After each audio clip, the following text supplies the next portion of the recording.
I think we limit ourselves by putting labels on whatever we're doing. Like, I'm off-grid, I'm a homesteader. Because off-grid is pretty cut and dry.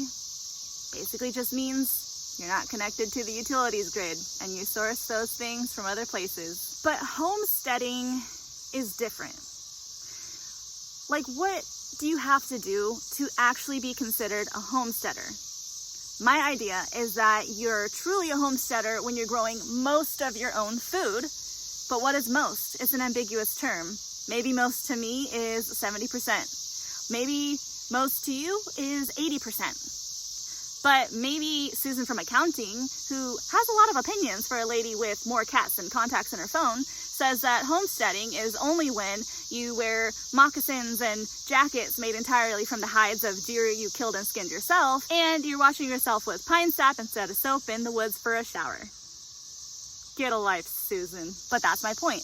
Everybody has a different definition of when you've made it, whatever it is. I think ultimately we strive for our idea of perfection, which is not to say don't strive for excellence, but I think striving for perfection or your idea of the ideal is a killer of hope, and it overwhelms us before we've even begun. We should find ways to encourage ourselves in our own unique situations, rather than looking at what somebody else has online and trying to compare yourself to that. Seeing how far other people have come online is just a small view of ultimately the bigger picture. They have worked so hard to get where they are.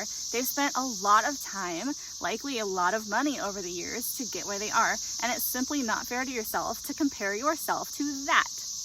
Very recently, I saw a video of somebody else and they had tractors. I don't have a tractor. I don't even have a chicken tractor. I don't have anything like that.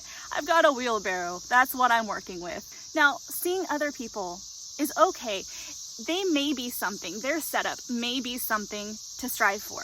That's okay, that is fine, and that is healthy. But just don't try to be them in order to be a homesteader.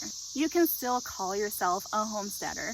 Just don't let labels and definitions keep you from even ever starting. Just do homesteady stuff and you'll be doing just fine.